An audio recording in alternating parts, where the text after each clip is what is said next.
आप सबको जय मसीह की। सुबह के समय हम एक वचन अध्ययन करेंगे जो भजन संगीता के 127वें अध्याय के तीसरे वचन से है। देखो, लड़के यहोवा के दिए हुए भाग है, गर्भ का फल उसी की ओर से प्रतिफल है। 1970 के दौरान अमेरिका देश में गर्भपात करने के लिए बेहद मशहूर व्यक्ति थे बर्नर्ड नेतनसन। इनकी पूरी कोशिश थी कि ये गर्भपात को सरकार की मान्यता दिला सके। केवल इतना ही नहीं, इन्होंने 75,000 गर्भपातों को किया है। लेकिन जिस दिन से अल्ट्रासाउंड करने वाली मशीन की खोज की गई, इनके इस लक्ष्य में एक रुकावट आ गई। ये यंत्र गर्भ की बढ़ने की परिस्थिति को दिखाने के लिए इस्तेमाल होता है। पहली बार डॉक्टर बर्नर्ड ने स्कैन के द्वारा एक माँ के गर्भ में पल रहे बच्चे की धड़कन को देखा। जैसे ही उन्होंने इस चीज़ को देखा, उनके दिल में बहुत बड़ी चोट लगी। एक माँ के गर्भ में बच्चा किस तरह से पलता है करके इसके बारे में उन्होंने बहुत सारी पढ़ाई की है। लेकिन जिस दिन उन्होंने अपनी आंखों से देखा कि एक बच्चा किस तरह से बड़ा होता है, उनके अंदर एक बहुत बड़ा बदलाव आया।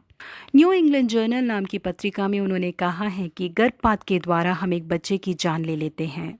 जैसे ही महसूस हुआ कि गर्भपात करना एक खून करने के बराबर है, तो उसके खिलाफ वो जो कुछ भी कर सकते थे उसके लिए वो खड़े हुए। एक बार उनके दोस्त जब किसी का गर्भपात कर रहे थे, तो उन्होंने स्कैन के द्वारा उसे देखा। जब वो गर्भपात करने की कोशिश कर रहे थे, तो वो गर्भ किस तरह से उसके खिलाफ लड़ रहा था करके उन्होंने ध्यान दिया। उस गर्भ के अंदर जो बच्चा था, उसके दर्द को उन्होंने महसूस किया। और जो यंत्र उस बच्चे को उस गर्भ से बाहर निकालता है, उससे बचने के लिए वो बच्चा इधर उधर जा रहा था करके उन्होंने अपनी आंखों से देखा। यही वो चीज़ थी जिसने उनके अंदर बहुत बड़े परिवर्तन को लाया। यहाँ प्रिय परमेश्वर के लोगों, जिस तरह से वचन कहता है कि लड़के यहोवा की दी हुई भाग है, गर्भ का फल उसी की ओर से प्रतिफल है। परमेश्वर की ओर से मिली आशीष है हमारे बच्चे। कई दंपति ऐसे हैं जो संतान सुख के लिए इंतजार में हैं, और कई लोग ऐसे हैं जो अपना गर्भपात करा लेते हैं। परमेश्वर ने हमें जो बच्चे दिए हैं, उन हर एक बच्चों के लिए उन्होंने महान योजनाओं को रखा है। उसी के लिए परमेश्वर ने उन्हें हमें सौंपा है। उन्हें गर्भ में ही मार डालने का हक हमें नहीं दिया गया। उन बच्चों को हम परमेश्वर के लिए पाले करके परमेश्वर ने हमें सौंपा है।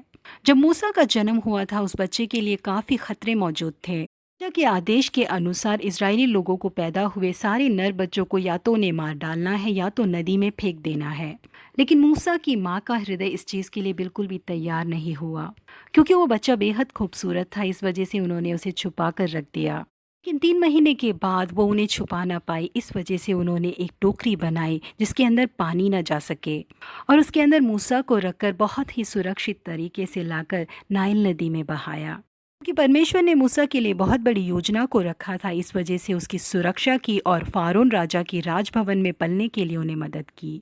और उसके बाद परमेश्वर ने उसी मूसा का इस्तेमाल करके अपने इजरायली लोगों को मिस्र से छुड़ाकर कानान देश लेके गए। जी हाँ प्रिय परमेश्वर के लोगों, परमेश्वर के द्वारा दी गई हर एक बच्चे के लिए बहुत बड़ी योजना रखी है उन्होंने। इसलिए हम जो माता पिता हैं, हमारी जिम्मेदारी है कि हम उन्हें सुरक्षित रखें, परमेश्वर के लिए हम उन्हें पालें।